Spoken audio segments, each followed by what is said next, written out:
Assalamualaikum warahmatullahi wabarakatuh. Salam presisi, salam sigap. Bribka Sarelusup, Salantas Polres Tamiang.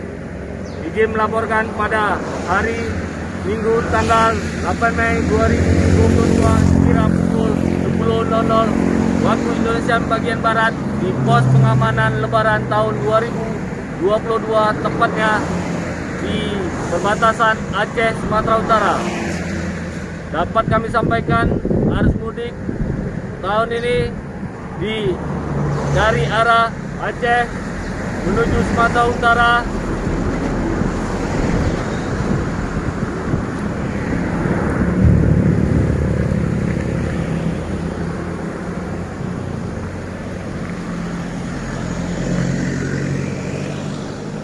begitu juga dari arah Sumatera Utara menuju Aceh masih dalam keadaan aman dan lancar.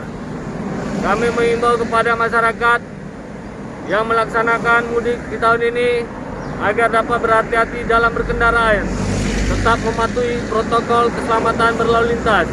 Demikian yang dapat kami sampaikan. Wassalamualaikum warahmatullahi wabarakatuh.